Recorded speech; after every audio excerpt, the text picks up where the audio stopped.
Good morning everyone, welcome to another episode. The wind is still, the sun is climbing higher in the sky by the second. That's how physics works.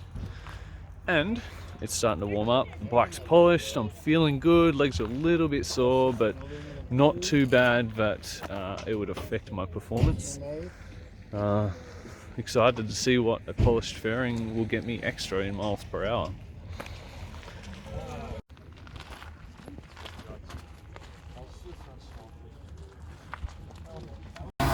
As a streamlined bike rider, you notice little things that other riders do. And Andrea is holding the frame with his index finger and the rest of his hand with the handlebars. And that's exactly what I do to stabilize the bike, especially at low speed when we're starting, just so you know that the handlebars are in the exact middle of a bike.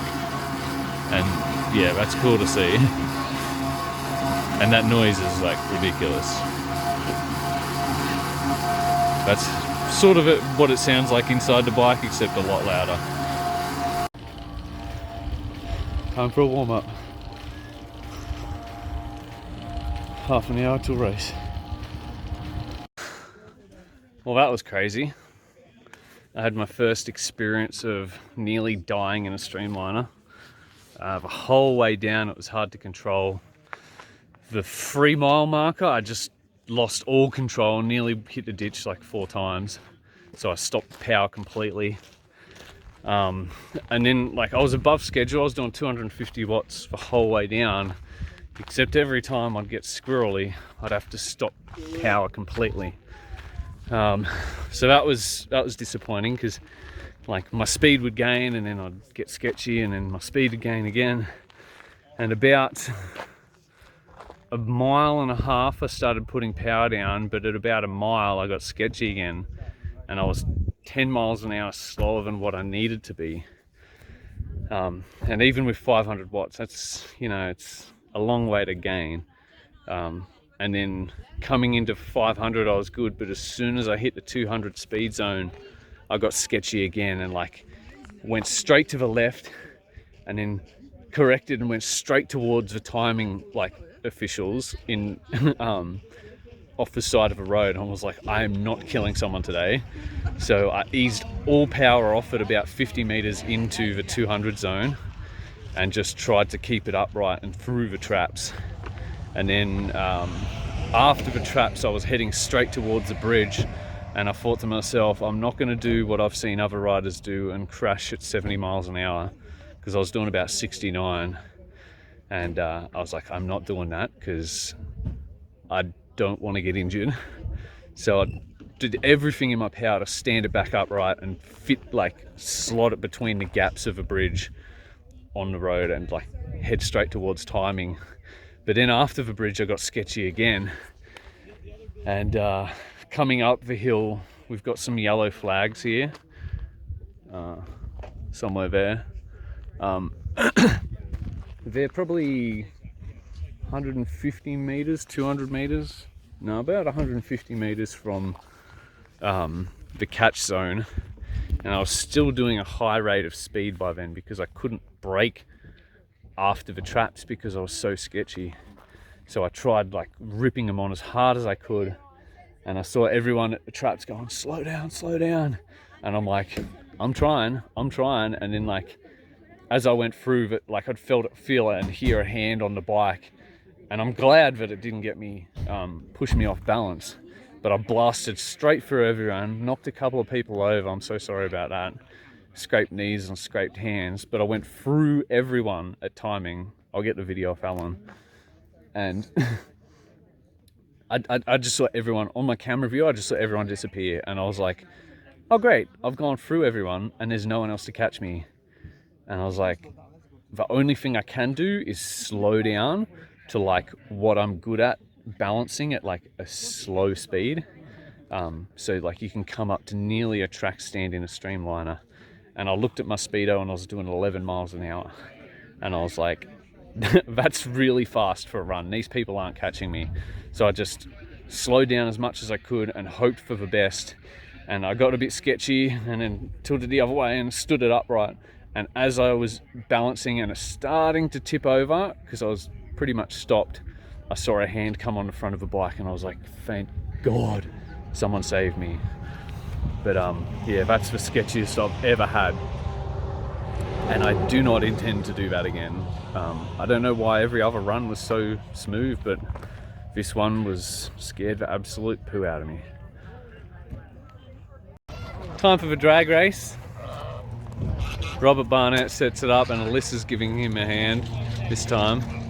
And there's a geese park across the road. Lunchtime! Yeah, yeah, yeah. Wait, wait, wait. Wait, wait, wait. There's a duck. Wait, wait, wait, wait, wait, wait.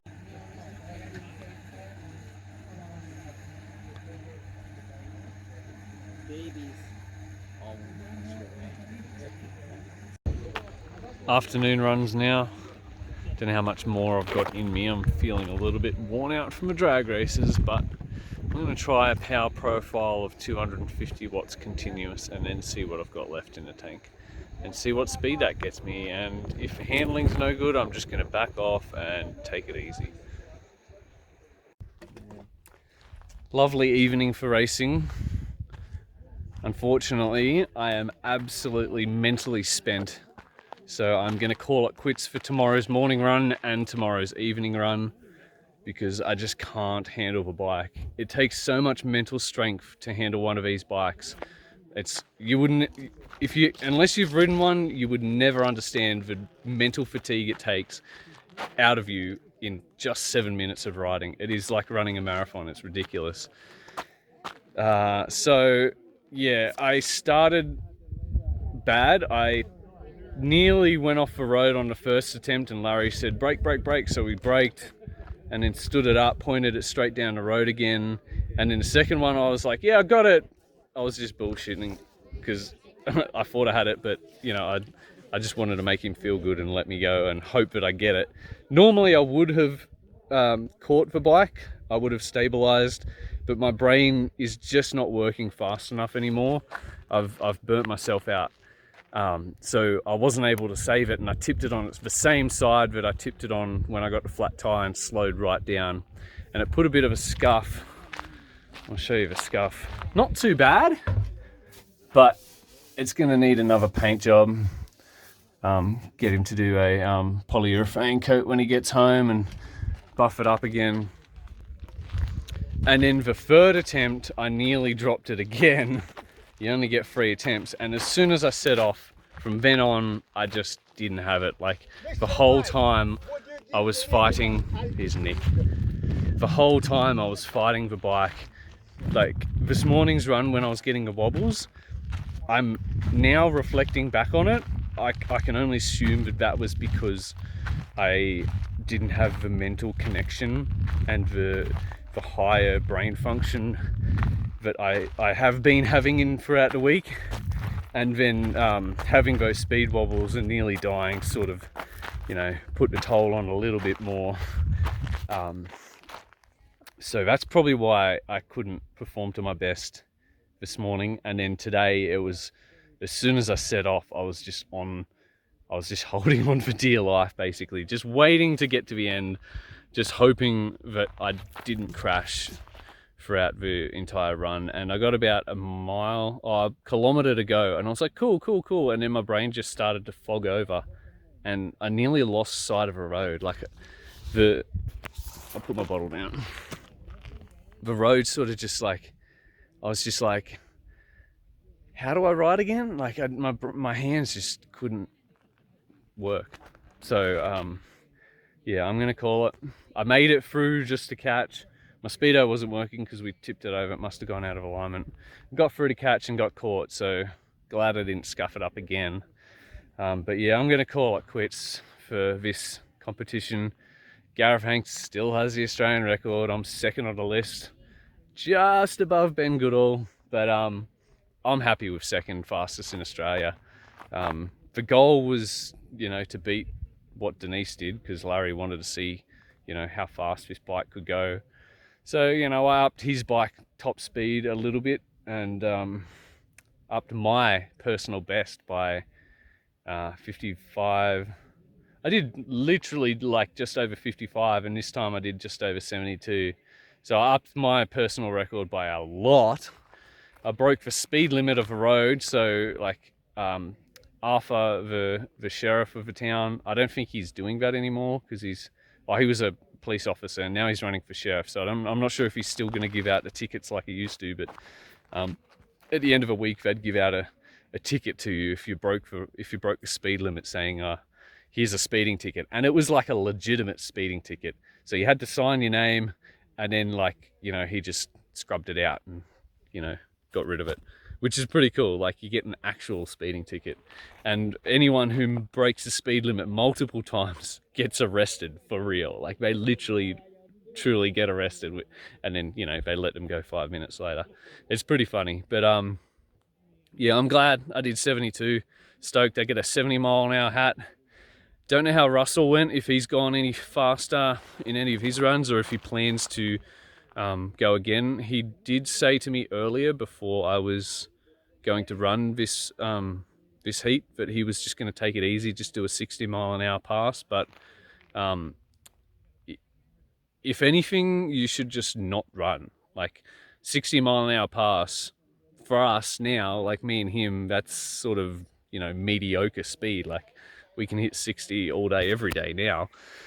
But it's still mentally draining, like very mentally draining, to ride a 60-mile-an-hour pass in one of these bikes. So I'm not sure if he's going to be spent as well, but yeah, he's faster than me. Good on you, Russell. Like, I'm super proud of everything that you've accomplished, you and your team, to build a bike in your own garage and bring it out here and be like one of the top riders in the world. You've 36th or 37th fastest person in human history. Unbelievable. Great achievement. Well done. I'm 40. Sick. Yeah. Don't know what else to say. I'm loving Battle Mountain. I'm addicted to the sport. I will be back, and probably by the time I get home, I'll be ready to ride again. So once I get home, I'll prepare for a 52-week training program with my coach, James Hall. So go check him out if you live on the Central Coast. He's a good coach. But yeah, I won't stop these videos here. I'll you know, fill you in for the rest of the 2 days that I'll be. Tomorrow is the last day, so I'll fill you in for tomorrow and the rest of today, and then, you know, the ride home and fly home back to Australia. So I'll see you in a little bit at the Civic Centre and see what tonight's results were. This is what happens when you crash at 83 miles per hour. Scary, isn't it?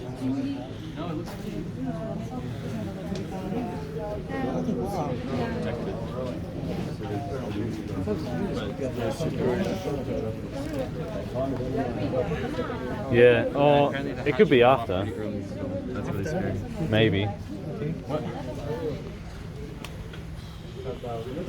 And then that one.